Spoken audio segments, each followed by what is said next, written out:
በዛሬው ዮሐንኖቻችን መርሃ ግብር የምናቀርብላችሁ ዋናችን በትላንትናው ዕለት ጥቅምት 28 መታሰቢያቸውን አክብረን በረከት ያገኘንባቸውን አባታችን አቡነ የማታን ነው። ስለ አባታችን ስለ አቡነ የማታ ታሪክ ለማንሳት የመጀመሪያው የምንሄደው ታሪክ እንግዲህ ዘጠኙ ቅዱሳን ወይም ተሳቱ ቅዱሳን የምንላቸው ላይ ነው። እንግዲህ ከተሳቱ ቅዱሳን በፊት ደግሞ የተሳቱ ቅዱሳን አመጣጣቸው ምን ይመስል ነበር? እንግዲህ የኢትዮጵያ ቤተክርስቲያን ከምትቀበላቸው ሶስቱ ጉባኤያቶች ዓለም አቀፍ ጉባኤያቶች መካከል ሶስቱ ናቸው። በአራተኛው ጉባኤ በማትቀበላቸው ወይም ጉባኤ ኬልቄዶን የሚባለው ወይም ጉባኤ ከለባት በሚባለው የተነሳ ነው። እንግዲህ የምትቀበላቸው ሶስቱ ጉባኤያት ጉባኤ ኒቂያ በ325 ዓመተ ምህረት የተደረገው የተከናወነው፣ ጉባኤ ቁስጥንጥንያ ደግሞ በ381 ዓመተ ምህረት የተደረገው የተከናወነው፣ ከዛ ጉባኤ ኤፌሶን በ431 ዓመተ ምህረት የተደረገው የተከናወነው። እነዚህ እንግዲህ ዓለም አቀፋዊት ጉባኤያቶች ስለሆኑ እነዚህ ሶስቱን ጉባኤያት ትቀበላለች። ከዛ በኋላ እንግዲህ የተደረገው ደግሞ በ481 ጉባኤ ኬልቄዶን የሚባለው ነው። እኛ ማንቀበለው የኢትዮጵያ ቤተክርስቲያን ማትቀበለው ነው። ጉባኤ ከለባት ይባላል፣ የውሾች ጉባኤያት ይባላል። የሚሆነው ደግሞ በጉባኤ ኤፌሶን ላይ የተደረገውን የተከናወነውን የተፈጸመውን ነገር ተቃውሞ አድርገው የተሰበሰቡበት ስለሆነ ያንን አትቀበልም። ስለዚህ አባታችን አቡነ የማታም ከነዚህ ጉባኤያት በተለይ የ481ዱን ጉባኤ ኬልቄዶን የሚባለውን ጉባኤ ተቃውመው ከመጡት አባቶቻችን መካከል ከዘጠኙ ቅዱሳን አባቶቻችን መካከል አንዱ የሆኑ አባት ናቸው። እንግዲህ ዘጠኙ ቅዱሳን የታወቁ ናቸው። በአገራችን በኢትዮጵያ ያደርጉት ያከናውኑት የነበሩት ለምሳሌ ያህልና አቡነ አረጋዊ ወይም አባ ዘሚካኤል ይባሉ የነበሩት እና አቡነ ገሪማ እነዚህ ዘጠኙ ቅዱሳን መካከል አባታችን አባ የማታ ወይም አቡነ የማታ ዋና የመጡ አባት፣ የተሰደዱ አባት፣ ከእስያ የመጡ አባት ናቸው። እንግዲህ ከነሱ መካከል ውስጥ እንግዲህ የተለያየ ቦታ ነው የመጡት። ከሮም የመጡ አሉ። በቤዘንታይን መንግስት የተነሳ ተሰደው ከመጡት ወደ ሀገራችን ወደ ኢትዮጵያ መጥተው በረከት ከሆኑን አባቶች መካከል አንዱ አባታችን አባ ይማታ ይባላሉ። አባታችን አባ ይማታ ወደ አገልግሎት ወደ መንፈሳዊ አገልግሎት እንግዲህ ከዘጠኙ ቅዱሳን ጋር መጡ ብለን ስንል ሲመጡ በዘመኑ የነበረው የስልጣኔ ከተማ ዋና ከተማ የነበረው አክሱም ነው። በአክሱም አካባቢ እንግዲህ በትግራይ ውስጥ ማለት ነው ገራልታ በሚባለው አካባቢ ልዩ ስሙ ደግሞ ጎህ ተብሎ በሚጠራው አካባቢ አገልግሎት ይሰጡ የነበሩ አባት ናቸው። ይሄም ጎህ ተብሎ የተባለበት አሰያይሙ በራሱ ከኚህ ጻድቅ አባት ጋራ ታሪክ ጋራ የተያያዘ ነው። የቅዳሴ ማርያም ላይ አብ ጎህ ወልድ ጎህ መንፈስ ቅዱስ ጎሃ ጽባ በሚሉበት ሰዓት ላይ ያንን እያዜሙ ያንን እያነበቡ እየጸለዩ እየደገሙ ባለበት ሰዓት ላይ ከዛሬው የጎህ መንደር ነጋባቸውና በዚህ የተነሳ ያችን ቦታ ጎህ ተብላ ትባል ብለው ስያሜ የሰጡበት ታሪክ እንዳለ የታሪክ መጻሕፍቶቻቸው ይነግረናል ማለት ነው። በዚህ የተነሳ የዛች መንደራቸው ስም ይኩን ስመኪ መካነ ጎህ ብለው ሰየሟት። ይቺ ቦታ ይቺ ስፍራ ይቺ አካባቢ ጎህ ትባል፣ አካባቢዋ ጎህ ትባል ብለው ሰየሟትና በዛ ስያሜ እስከ ዛሬ ድረስ የሚጠራ አገልግሎት ይሰጡ የነበሩ አባት ናቸው። እንግዲህ የአቡነ የማታ ቤተክርስቲያን ከሐዋዜን 13 ኪሎ ሜትር በመኪና ከተጓዙ በኋላ የግማሽ ሰዓት መንገድ ተጉዞ የሚገኝ ቤተክርስቲያን ነው። ቤተክርስቲያኑን ያዩ ሰዎች በመጻሕፍት የታሪክ መጻሕፍት ላይ የጻፉ ሰዎች እንዳሳወቁን እንደነገሩን አካባቢው በጣም ትልልቅ የሚባሉ በቀኝና በግራ በአካባቢው ያሉ ትልልቅ ግንብ የሚመስሉ በጣም ትልልቅ የሆኑ ህንፃ የሚመስሉ ነገር ግን የእሳቸው ደግሞ በተለየ መልኩ የተዋበ ቤተክርስቲያን እንደሰሩ ይነገራል። በዛ አካባቢ ማለት ነውና የአባታችን የአቡነ የማታ አገልግሎት መንፈሳዊ አገልግሎት እንግዲህ ከዘጠኙ ቅዱሳን መንፈሳዊ አገልግሎት ጋር አብሮ የተያዘ ነው። እነዚህ 9 ቅዱሳን ደግሞ እንደመጡ 12 ዓመታት ያህል አብረው በአንድ ስፍራ ላይ ሲያገለግሉ፣ በአንድ ስፍራ ላይ መንፈሳዊ ሕይወትን ሲያደርጉ፣ በአንድ ስፍራ ላይ መንፈሳዊ አገልግሎትን ሲሰጡ፣ ይልቁንም ደግሞ የቤተ ክርስቲያኗን ትምህርት ግዕዝን በማጥናት ያገለግሉ የነበሩ አባቶች ናቸው። ነገር ግን ከዛ ከ12 ዓመት በኋላ አገልግሎታቸውን ለማስፋት ተማከሩ። የሐዋርያነት አገልግሎታችንን መፈጸም መቻል አለብን፣ ወዴት ብንሄድ ይሻላል፣ ምን ብናደርግ ይሻላል ተባብለው ሁሉም በየመንገዳቸው በየስፍራቸው በሀገራችን በኢትዮጵያ አገልግሎት ለመስጠት ከተጓዙት አባቶች መካከል አቡነ የማታ ገራልታ የምትባለው ቦታ ላይ መንፈሳዊ አገልግሎት እንደሰጡ እንደጀመሩ እንዳገለገሉ እንመለከታለን። የ9 ቅዱሳን ታሪክን ቅድም እንዳነሳነው ስንመለከት ወደ 59 ዓመታት ያህል አገልግለዋል። በዛ አገልግሎት ውስጥ ከሰጡት አገልግሎቶች ውስጥ እንግዲህ ሲመጡ በእንግድነት ስለመጡ ሕዝቡ ይቀበላቸው የነበረውን ነገር ለማድረግ መንፈሳዊ ነገሮቻቸው ይቀድሙ ነበር። ከዛ ከሚያደርጓቸው መንፈሳዊ ነገሮች ለምሳሌ ድውያንን ሲፈውሱ፣ ታምራት ሲያደርጉ፣ ዕውራንን ሲያበሩ ነው አይቶ ሕዝብ የተቀበላቸው። ለምን? ከውጭ እንደመምጣታቸው መጠን አገልግሎታቸው ካልታየ ቅቡልነት ላይኖራቸው ይችላል እና እግዚአብሔር መንፈስ ቅዱስ ረድቷቸው የመጀመሪያው አገልግሎታቸው የነበረው ተጋድሏቸው ድውያንን መፈወስ ነበር። መንፈሳዊ ስራን መስራት ነበር፣ መማር ነበር፣ መጻሕፍትን መተርጎም ነበር እና በኢትዮጵያ ኦርቶዶክስ ተዋሕዶ ቤተክርስቲያን ከአባታችን ከአቡነ ሰላማ በኋላ ቀዳማዊው አቡነ ሰላማ ከሳቴ ብርሃን ከምንለው በኋላ የመጡ አባቶቻችን 9 ቅዱሳን የወንጌልን አገልግሎት፣ ምንኩስናን፣ የምንኩስና ሕይወትን፣ ገዳማዊ መስረታን በመመስረት የሚታወቁ ናቸው። እንግዲህ ያንን አገልግሎት በመስጠታቸው ብዙ ተጋድሎ አድርገዋል። ያ ተጋድሏቸው ምንድነው ብለን ስንመለከት እንግዲህ የሚመጣባቸው የነበረው ይደርስባቸው የነበረው መራቡ ራሱ፣ መጠማቱ ራሱ፣ ከሀገር ተሰዶ መምጣቱ ራሱ እግዚአብሔር አብርሃም ጻም ብሔርከ ወተፈለጥ ማዝማድከ እንዳለ ይችን ኦርቶዶክስ ተዋሕዶ ወልድ ዋህድ ብላ የምታከብረዋን ሀገራችን ኢትዮጵያን ተሰደውባት መጥተው ከብሔራቸው ከሀገራቸው ከሚያውቁት ቋንቋ መጥተው ለሃይማኖት የከፈሉት መስዋዕትነት ቀላል የሚባል ተጋድሎ አይደለም። እንግዲህ ከሀገር ወደ ሀገር ነው የተሰደዱት። ያ ስደት ራሱ ተጋድሏቸው ነው። ከአንዱ ሀገር ቢያሳድዷችሁ ወደ አንዱ ሀገር ሽሹ ብሎ መድኃኔ ዓለም ኢየሱስ ክርስቶስ አስተምሯል። እሱም ደግሞ በስደት ወደ ግብፅ ተሰዶ የሐዋርያትን የነቢያቱን ስደት ባርኳል። ከነሱ መካከል እነዚህ 9 ቅዱሳን ወይም ደግሞ ከዛ መካከል ከሆኑት አባ የማታ ተሰደው ከሀገራቸው ከቀያቸው በሃይማኖት ምክንያት ወልድ ዋህድ ብለው በመመስከራቸው ወልድ ዋህድ ብለው በማመናቸው ምክንያት 2 ባህሪ ክርስቶስ የለውም፣ አንድ ባህሪ ነው።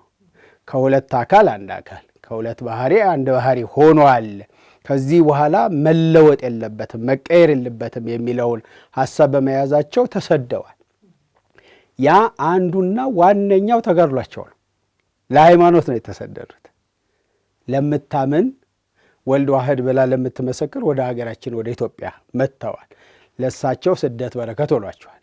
ወደኛ ወደ ሀገራችን በመምጣታቸው ደግሞ ወንጌል እንዲስፋፋ፣ ገዳማት እንዲስፋፉ፣ አገልግሎት እንዲስፋፋ፣ መጽሐፍት ትርጓሜ እንዲኖሩ በአባታችን ቅድም እንዳልኩት በአባታችን በአባ ሰላማ ከሳቴ ብርሃን ሚስጥር ገላጭ በሆነው በተባለው በአባ ሰላማ ከሳቴ ብርሃን የተገለጸውን የተጀመረውን አገልግሎት ያስፋፉ አባት ናቸው። በሮም ግዛት እድገታቸውን ከቤተ መንግስት ከሆኑት 9 ቅዱሳን መካከል አንዱ የሆኑት አቡነ የማታ ስለ ክርስቶስ ፍቅር በሃይማኖታቸው በደረሰባቸው መከራና ስደት ምክንያት ከ8ቱ ቅዱሳን ጋር የእመቤታችን የአስራት ሀገር ወደ ሆነች ኢትዮጵያ በመንፈስ ቅዱስ መሪነት ወደ አክሱም የገቡ የአክሱም ንጉሥም ንጉሥ አለሜዳ በክብር የተቀበላቸው ወንጌልን በመስበክ በጾም በጸሎትና በስግደት ከሰንበት ቀን ውጭ እህል የማይቀምሱት አቡነ የማታ ለአገልግሎት ከአክሱም ተነስተው ወንጌል እየሰበኩና ቅዳሴ ማርያምን እየጸለዩ ሲሄዱ ዙሪያቸው በብርሃን የተሞላ በዚሁም ቦታ ገዳመ ግራልታን መስርተው በርካታ ተጋድሎን በመጋደል እልፍ ተአምራት የተገለጠባቸው ቅዱስ አባት አቡነ ይማታ በመጨረሻም በጽናትና በቅድስና ሲያገለግሉ ቆይተው ካለፉት የኦርቶዶክስ ተዋሕዶ ሃይማኖት ጌጥ አቡነ ይማታ መንፈሳዊ ማንነት እኛ ምን እንማር ይሆን? በረከታቸው ይድረሰን። እንግዲህ የአባታችን የአቡነ ይማታ በዓለ ዕረፍታቸው ጥቅምት 28 ቀን ዓመታዊ በዓለ ዕረፍታቸው ነው። ቤተ ክርስቲያናችን ከምታከብራቸው በዓላት ውስጥ እንግዲህ የጻድቃንን በዓላት ከምታከብርባቸው አንደኛው ትውልዳቸው ነው። የተወለዱበት ዕለት የተገኙበትን ዕለት በዓለ ልደታቸውን ታከብራለች። በበለጠ ደግሞ ነቢየ እግዚአብሔር ልበ አምላክ ዳዊት ክቡር ሞቱ ለጻድቅ በቅድመ እግዚአብሔር ብሎ እንዳለው ያረፉበት ዕለት፣ ተጋድሎ የፈጸሙበት ዕለት በዓላቸውን በደመቀ ሁኔታ ታከብራለች። ከነዛ ውስጥ ጥቅምት 28 ቀን የአባታችን የአቡነ ይማታ በዓለ ዕረፍታቸው ነውና በረከታቸው፣ ጸጋቸው፣ ረድኤታቸው፣ ክብራቸው ሞገስ ሆኖናል። ለእኛም ደግሞ በረከታቸው ረድኤታቸው እንዲደርሰን ቅዱስ ፈቃዱ ይሁንልን። እንግዲህ የቅዱሳን ታሪካቸውን ገድላቸውን ስናነብ ብዙ የሚያስተምረን ነገር አለ። ከምንማራቸው ነገሮች ዋነኛውና መሰረታዊው ነገሩ የመጀመሪያው የሃይማኖት ኑሮ ምን ይመስላል ነው። መንፈሳዊያን ሰዎች የእግዚአብሔር ሰዎች የሚኖሩበት ሕይወት ምን ይመስላል? በሃይማኖት መኖር ምንድን ነው ትርጉሙ? የአባቶቻችን ታሪክ በተለይም ደግሞ የአባ ይማታ ታሪክ የሚያሳየን በሃይማኖት ኑሮ ምን ይመስል ነበር ነው። ተሰደው መጡ ብለን ስንል ቅድም እንዳልነው የተሰደዱት ለሃይማኖት ነው። ስለዚህ ሰዎች በሃይማኖት መኖር አለብን የሚለውን ትርጓሜ ያስተምረናል። ገድላቸው፣ ታሪካቸው፣ ሕይወታቸው የሚያስተምረን ለሃይማኖት የሚከፍሉት መስዋዕትነት እንዳለ ነው። አሁን ለሃይማኖታቸው መስዋዕትነት የከፈሉት ተሰደው ጭምር ነው። በማያውቁት ሀገር ነው የመጡት። እሱ የመጀመሪያው። ስለዚህ በሃይማኖት መኖር፣ ሃይማኖትን ማወቅ፣ ሃይማኖትን መረዳት አሁን ባለንም ዘመን ወጣቱ ሊያውቀው የሚያስፈልገው ነገር ይሄ ነው። የአባቶቻችንን ታሪክ እንደግማለን ብለን ስንል በሃይማኖት መኖር ነው።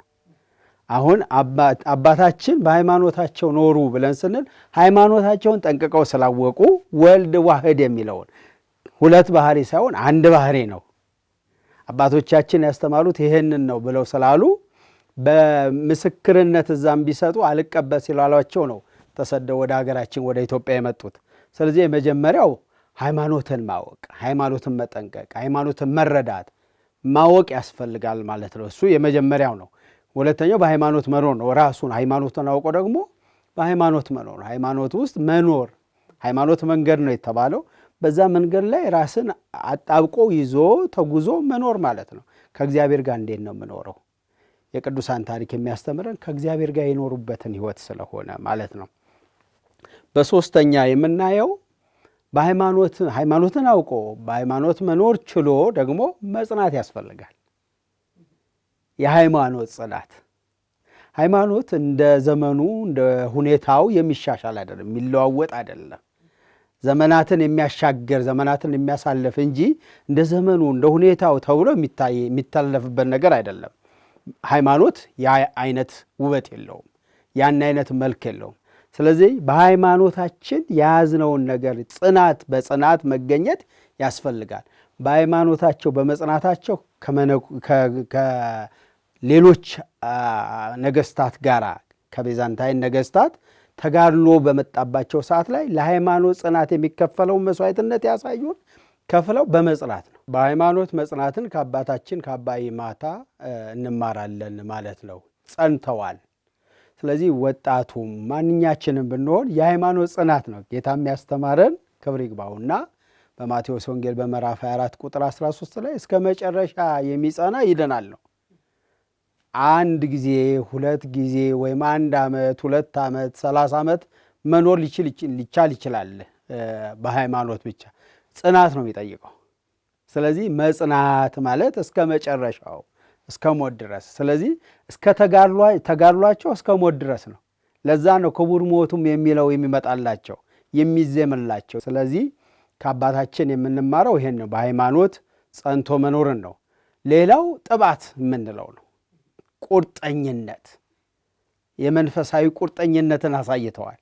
ያ ማለት ምን ማለት ነው? እንዴት ቆራጦች እንደሆኑ ስንመለከት በዘጠኙ ቅዱሳን ሕይወት ውስጥም በአባ ይማታም ታሪክ ውስጥ ገድላቸው ውስጥ የምናየው ቁርጠኝነት ነው። ቁርጠኝነቱ ምን ነበረ? ለሃይማኖት ተሰዶ መኖርን ቁርጠኛ አድርገው አሳይተውናል። ጥባት ይዘው ወደማያውቁት ሀገር መጥተው ቁርጠኛ ሆነው ኖረዋል። የማያውቁት ሀገር ወደ ኢትዮጵያም ሲመጡ ሀገራችን ኢትዮጵያ ተቀብላቸዋለች። ከዘር ነፃ ናቸው። በዘር አንገናኝም። ዘራችን ከማይጠፋው ከክርስቶስ ስለሆነ የተጠመቅንበት የተወለድንበት ያገኘበት መንፈሳዊ ጸጋ ያገኘንበት ስለሆነ አባታችን ብለን ተቀብለናቸዋል። አባታችን ናቸው። መንፈሳዊ አባታችን ክብር ያገኘንባቸው ሀገራችን ኢትዮጵያ በክህደት እግራቸው የባረኩ ያስተማሩ፣ ገዳማዊ ሕይወትን ያስፋፉ፣ ገዳማትን ያስፋፉ፣ ወንጌልን ያስተማሩ፣ የቆመውን በመካከል ቆሞ የነበረውን ወንጌል ሁሉ ያስተማሩ አባት ስለሆኑ በጥባት አሳይተውናል ማለት ነው። ያ ጥባት የምንለው ቁርጠኝነት ነው። አሁን ብዙ ቁርጠኝነት የሌለባቸው ሆነው የምናያቸው ነገሮች አሉ። ክርስትና ጥባት ይጠይቃል። አሁን በዘመናችን የምናየው ብዙ ሰው ሌላው ሰው መስዋዕትነት እንዲከፍልለት ነው ይፈልገው። አባታችን አባ ይማታ ያስተማሩን ራሳቸው ናቸው መስዋዕትነት የከፈሉት ለሃይማኖታቸው በጥባት በቁርጠኝነት። ስለዚህ ክርስቲያኖች የምንማረው እነዚህን ነገሮች ነው። በሌላው መልኩ ደግሞ እንግዲህ ቅድም እንዳነሳ ነው እኚህ ተሳቱ ቅዱሳን ዘጠኙ ቅዱሳን ወደ ሀገራችን ወደ ኢትዮጵያ መጥተው አስተምረዋል። በሀገራችን ክብራቸው ከፍ ያለ ነው። እና አቡነ አረጋዊ ስንል እና አቡነ ገሪማ ስንል እና አባ ይማታ ብለን ስንል ክብራቸው ከፍ ያለ ነው። ለምን ብለን ስንል ለሃይማኖት በከፈሉት፣ ለሃይማኖት ባደረጉት፣ ለሃይማኖት በተጋደሉት፣ ምንኩስና ሕይወትን ባስፋፉት መጠን ክብራቸው ከፍ ብሎ ቤተክርስቲያናችን ከምትኮራባቸው አባቶች መካከል ሆነዋል ማለት ነው። ግን ስንመለከተው እንግዳ ተቀባይነታችንም የሚያሳይ ነው። ኢትዮጵያውያን እንግዶች ተቀባይኖች ብለን ስንል እንግዳ ተቀባይነትን የሚያሳይ ነው። በተጨማሪም ደግሞ ተባብሮ መኖርን እገሌነ እገሊትነት እገሌነ እገሌ አይደለም ተብሎ መባባልን አርቆ ማዕከላዊ የሚያደርገን የነገረ ክርስቶስና የቤተ ክርስቲያን ምስጢራት፣ ዶግማት፣ ቀኖናዎችን ይዞ መኖርን የምንማርባቸው ታላላቅ አባቶቻችን መካከል የአባታችን የአባ ይማታ በረከት ነውና በረከታቸው፣ ጸጋቸው፣ ረዴታቸው ከሁላችን ጋር ይሁን። የጻድቁ አባት ረዴት በረከት ከሁላችን ጋር ይሁን።